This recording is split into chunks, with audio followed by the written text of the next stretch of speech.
Indonesia selama ini dikenal sabar, terlalu sabar. Tapi Pulau Sebatik mengubah segalanya. Ketika Malaysia mulai ngotot, helikopter militer mendarat, klaim wilayah berubah-ubah, dan kata sensitif perang diucapkan ke publik, Indonesia akhirnya berhenti tersenyum. Jet tempur Rafale digeser, pasukan disiagakan, Prabowo Subianto turun tangan langsung. Ini bukan soal emosi, ini soal harga diri negara, sinyal geopolitik, dan batas kesabaran. Karena Indonesia bukan lagi sekadar peacekeeper, tapi power player yang tahu kapan harus tegas. Percayalah, saya akan ambil tindakan maksimal, tangkap mereka dan humbankan mereka. Jadi bangkitkan kuit apa saya sebut di sini. Sebab itu semalam dalam Jumaat Jemaah Menteri, saya bagi arahan tegas. Di dalam negeri ada dan bagi mesej kepada ketua polis negara. Nak bagi pandangan boleh, nak bagi kritikan boleh. Ini negara dia bebas. Tapi kalau kamu ganggu gugat keselamatan negara dan kamu cuba khianati, persulitkan keselamatan dalam keadaan ada tamu negara kita, percayalah, saya akan ambil tindakan maksimal, tangkap mereka dan humbankan mereka. Indonesia dulu itu seperti tetangga baik hati yang kalau pagar rumahnya didorong orang, dia malah bilang, hati-hati jangan sampai kuku kamu lecet.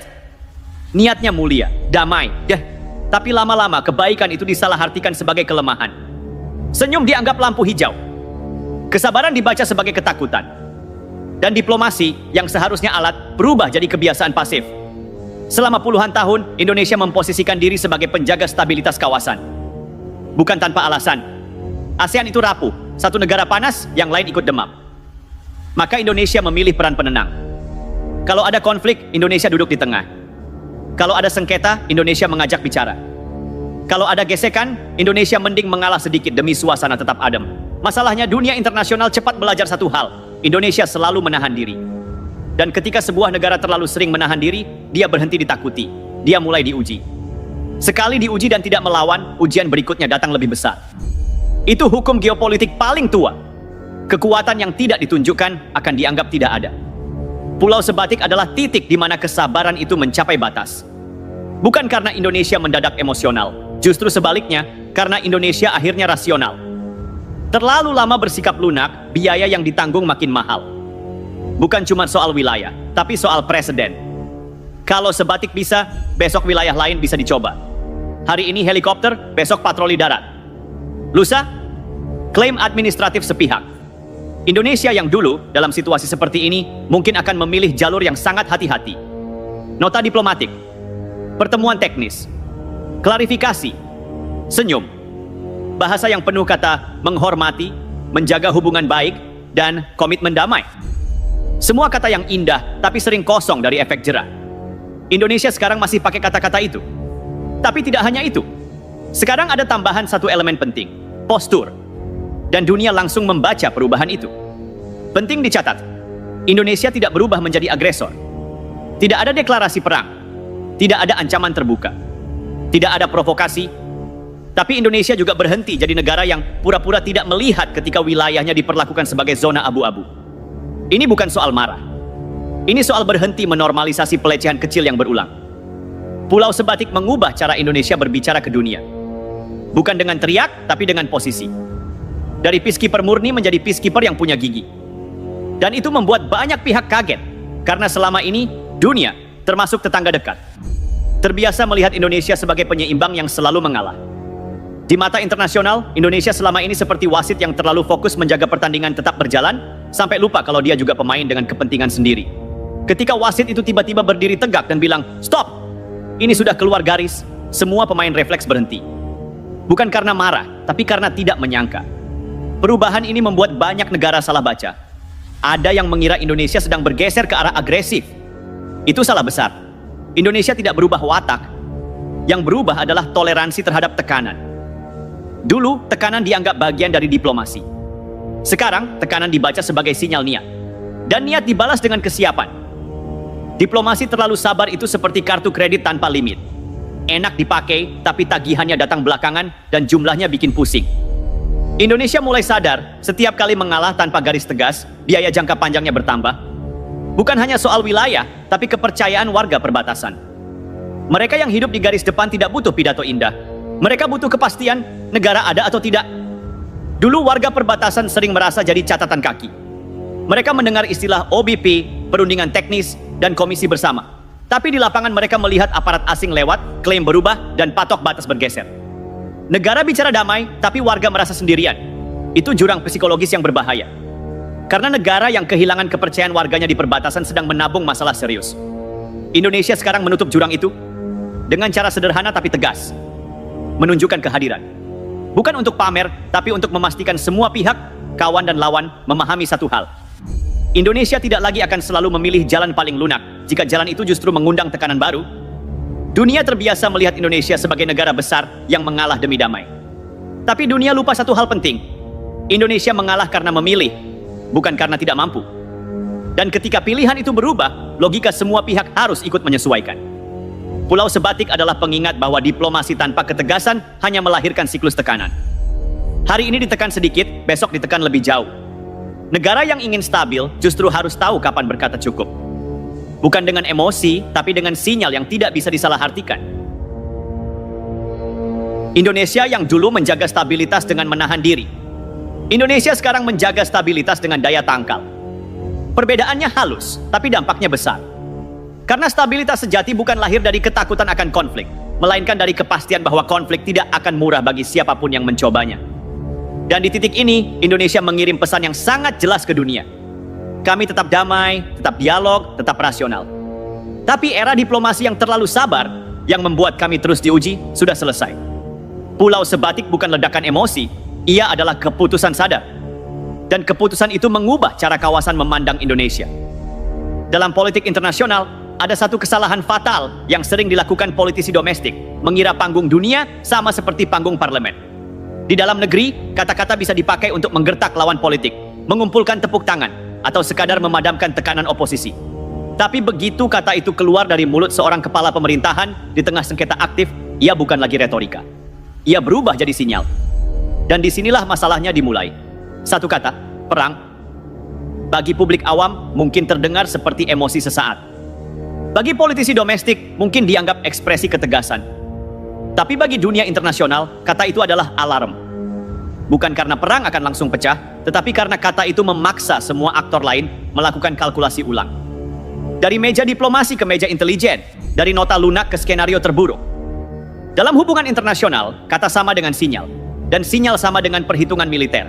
Tidak ada ruang untuk asumsi baik. Semua diasumsikan serius, sampai terbukti sebaliknya. Itulah sebabnya ucapan perang tidak pernah bisa disebut selip lidah, apalagi jika keluar dari mulut seorang Perdana Menteri. Anwar Ibrahim mungkin bermaksud meredam tekanan politik di dalam negeri. Parlemen Malaysia sedang panas. Tuduhan menjual negara dilempar tanpa rem. Oposisi butuh bahan bakar. Dan di tengah situasi itu, bahasa keras sering dipakai untuk menunjukkan ketegasan. Masalahnya, bahasa keras di dalam negeri tidak bisa dipisahkan dari dampaknya ke luar negeri. Malaysia mungkin lupa satu hal, mereka tidak sedang debat APBN. Mereka sedang bersengketa wilayah dengan negara lain. Dalam konteks ini, satu kata bisa mengubah status sebuah konflik. Dari teknis menjadi strategis, dari bilateral menjadi regional, dari sengketa batas menjadi isu keamanan. Begitu kata perang diucapkan, Indonesia tidak punya pilihan selain menaikkan level kewaspadaan. Bukan karena ingin ribut, tapi karena tidak merespons adalah risiko yang lebih besar. Negara yang mengabaikan sinyal keras akan dianggap lengah, dan kelengahan dalam geopolitik adalah undangan. Di titik ini, banyak orang salah paham. Mereka mengira Indonesia bereaksi berlebihan. Padahal yang dilakukan Indonesia justru textbook response. Dalam doktrin pertahanan manapun, ucapan pemimpin negara lain tentang perang dalam sengketa aktif wajib diperlakukan sebagai potensi eskalasi. Bukan ditanggapi dengan klarifikasi santai, tapi dengan kesiapan terukur. Inilah bedanya bahasa domestik dan bahasa internasional.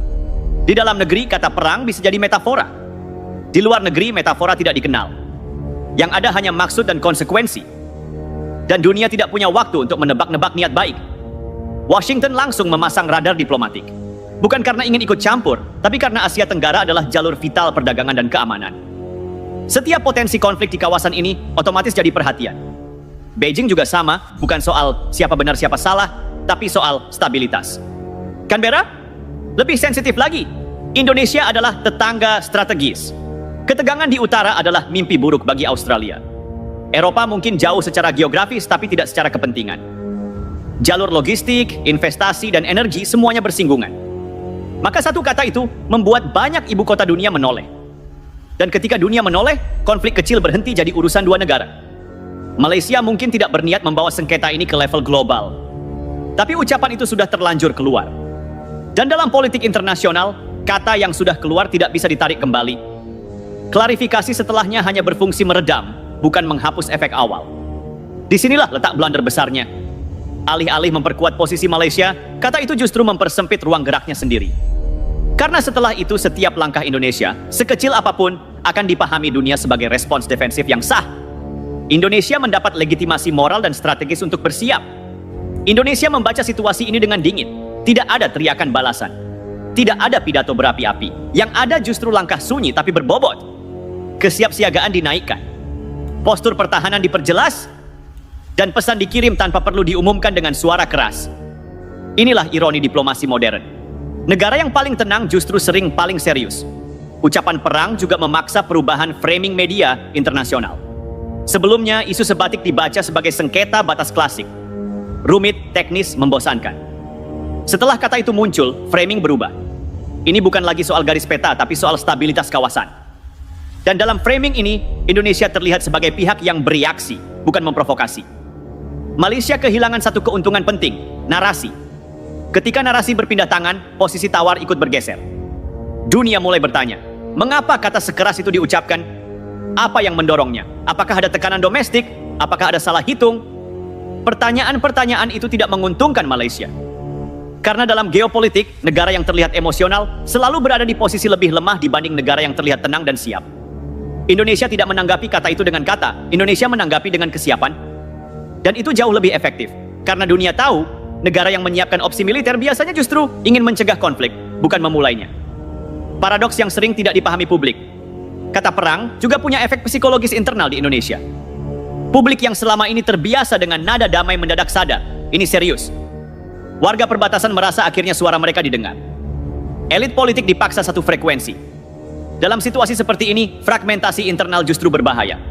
Dan anehnya, ucapan dari luar negeri sering jadi faktor pemersatu paling ampuh.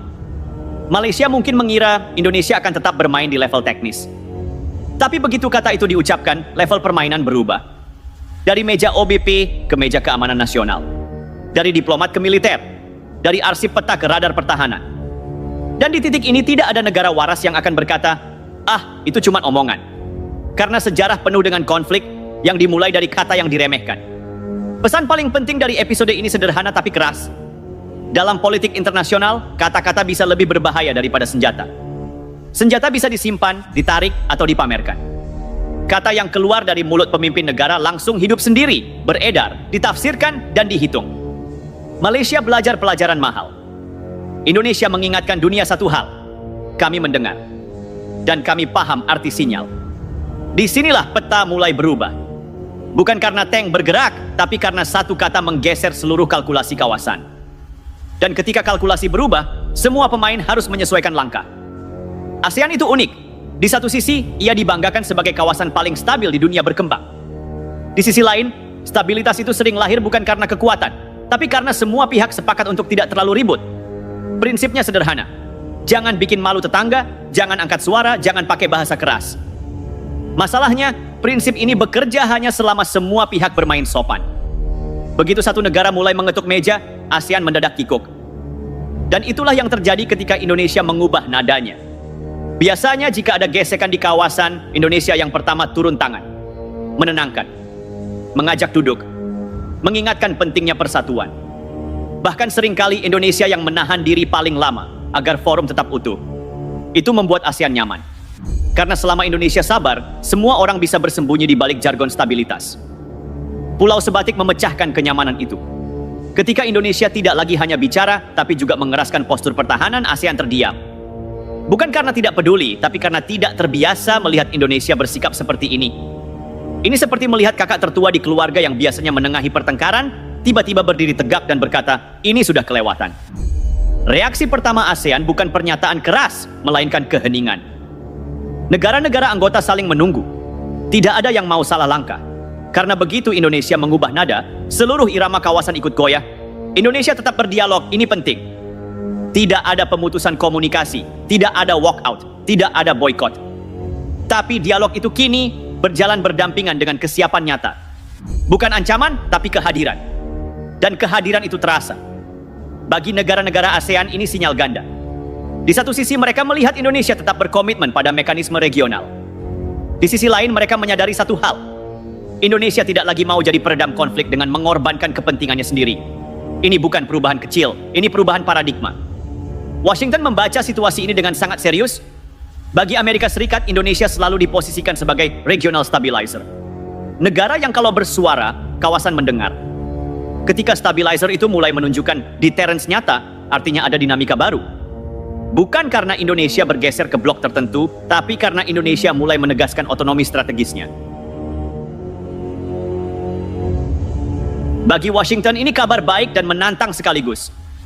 Baik karena stabilitas kawasan tidak bergantung pada satu kekuatan eksternal. Menantang karena Indonesia semakin sulit ditekan atau diarahkan. Indonesia tidak anti siapapun, tapi juga tidak bisa diperlakukan sebagai pion. Beijing membaca sinyal yang berbeda. Selama ini, pendekatan zona abu-abu sering digunakan di berbagai kawasan. Tidak frontal, tapi terus mendorong batas. Indonesia dengan responsnya di sebatik mengirim pesan jelas. Strategi abu-abu tidak akan berjalan mulus. Tidak dengan teriakan, tapi dengan kesiapan yang menutup ruang salah hitung. Ini penting. Karena dalam geopolitik Asia, kesalahan membaca niat bisa berujung panjang. Indonesia memilih mencegah itu dari awal. Dengan memperjelas garis merah, bukan dengan memperkeruh suasana. Canberra mungkin yang paling cepat memahami perubahan ini. Bagi Australia, Indonesia yang serius menjaga perbatasannya adalah tetangga yang bisa diprediksi. Dan dalam dunia keamanan, prediktabilitas lebih berharga daripada keramahan palsu. Negara yang jelas sikapnya lebih mudah diajak kerjasama dibanding negara yang selalu menahan diri tapi menyimpan kegelisahan. ASEAN perlahan mulai menyadari satu hal yang selama ini dihindari. Stabilitas tidak bisa terus disandarkan pada kesabaran satu negara. Ketika Indonesia tidak lagi bersedia menjadi penyangga pasif, semua anggota harus ikut dewasa. Tidak bisa lagi berharap Jakarta selalu merapikan kekacauan tanpa konsekuensi. Pulau Sebatik menjadi cermin. Jika Indonesia saja bisa ditekan, maka ASEAN sebagai blok terlihat rapuh.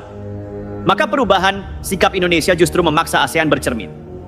Ini bukan soal malu, tapi soal realitas. Dunia berubah, dan mekanisme lama tidak selalu cukup.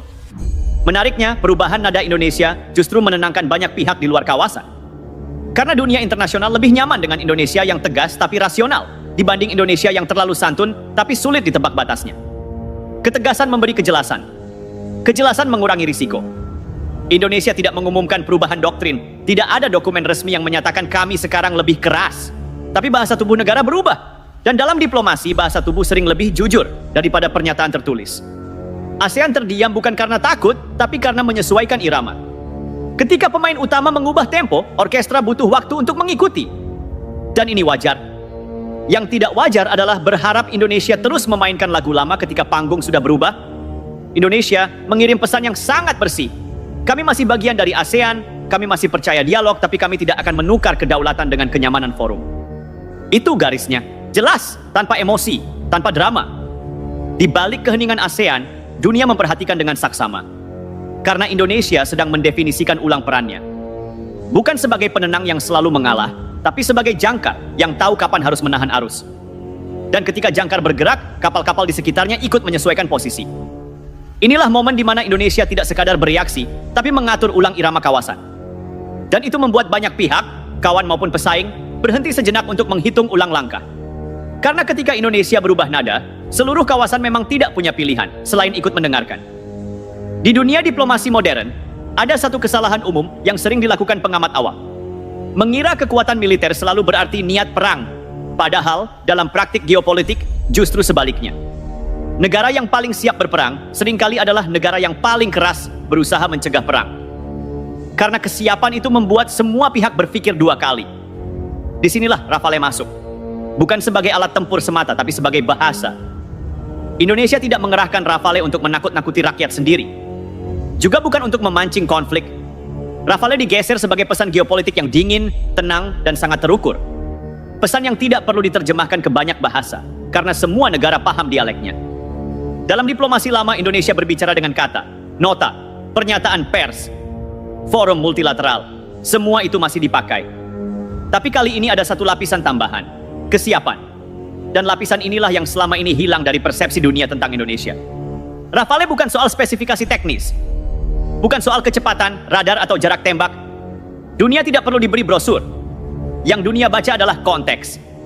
Ketika Indonesia memilih Rafale dan memilih menggesernya ke wilayah sensitif, itu adalah bentuk hard signaling. Sinyal keras yang tidak emosional.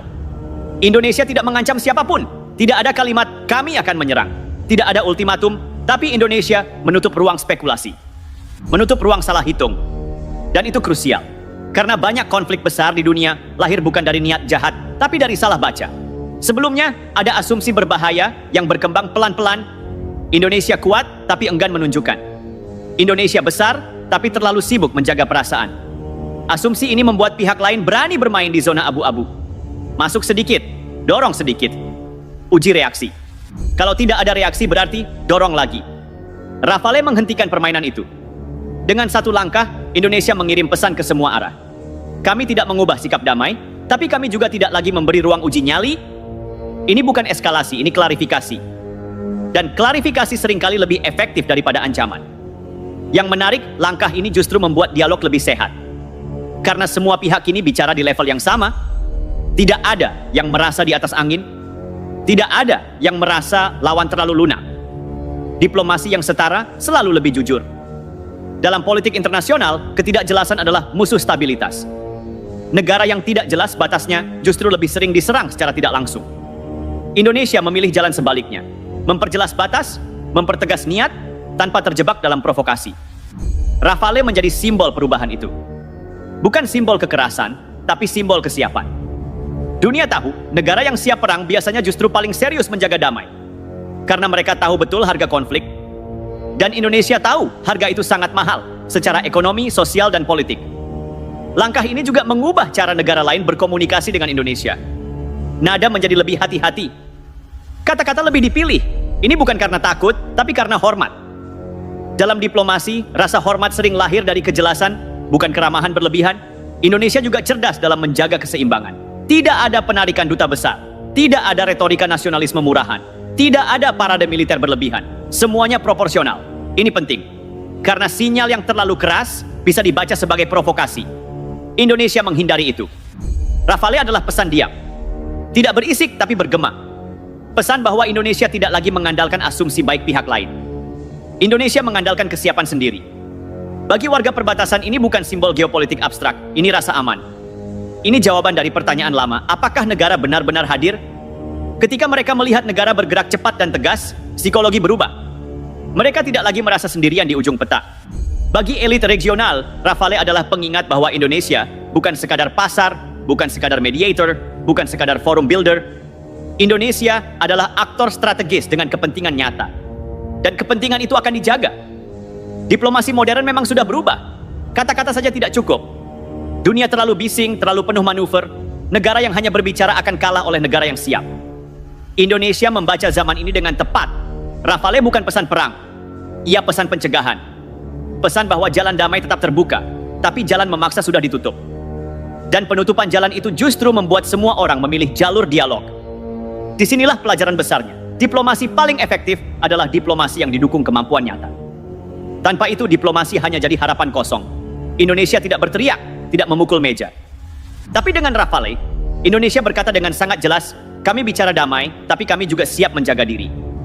Dan dunia mendengar. Pulau Sebatik sekarang bukan lagi sekadar nama di peta. Ia berubah jadi kalimat penuh. Kalimat yang dibaca bukan cuma oleh Malaysia, tapi oleh dunia. Pesannya tidak emosional, tidak berisik, tapi sangat jelas. Indonesia sabar, tapi bukan untuk diuji tanpa batas. Selama ini banyak negara, baik tetangga maupun mitra jauh, melihat Indonesia sebagai negara yang rasional, damai, dan bisa diajak bicara. Semua itu benar, tapi ada satu kesimpulan keliru yang ikut menempel. Indonesia akan selalu memilih jalan paling aman meski dirugikan. Pulau Sebatik menghancurkan asumsi itu. Indonesia tidak marah, tidak mengamuk, tidak bereaksi berlebihan. Justru sebaliknya, Indonesia tampil paling tenang ketika tensi sedang tinggi. Dan disitulah pesan globalnya menjadi kuat. Ketegasan tanpa emosi jauh lebih menakutkan daripada teriakan penuh amarah. Pulau Sebatik menjadi simbol konsistensi. Indonesia tidak berubah-ubah narasi. Dari awal sampai akhir, garisnya sama.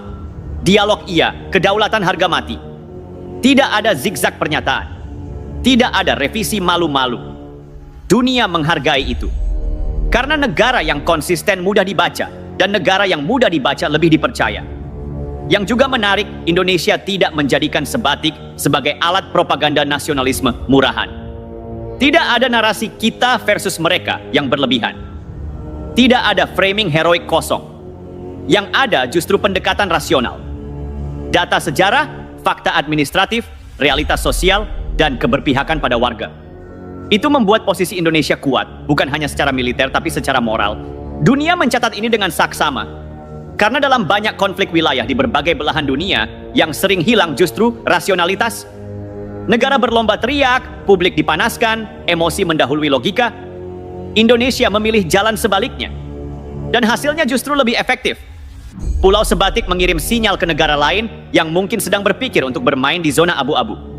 Klaim sepihak, manuver ambigu, uji nyali diplomatik, semua itu kini harus dihitung ulang. Bukan karena Indonesia ingin ditakuti, tapi karena Indonesia tidak lagi bisa diremehkan. Pesan ini penting di era geopolitik sekarang. Dunia sedang penuh gesekan. Aturan lama banyak yang longgar. Negara-negara besar sibuk dengan kepentingannya sendiri. Dalam situasi seperti ini, negara menengah yang tidak tegas justru paling rawan ditekan. Indonesia membaca realitas ini dengan jernih. Pulau Sebatik juga menunjukkan satu hal penting. Indonesia tidak lagi menunda kehadiran negara di perbatasan. Selama bertahun-tahun, warga perbatasan sering jadi objek kebijakan, bukan subjek. Mereka disebut dalam laporan, tapi jarang didengar.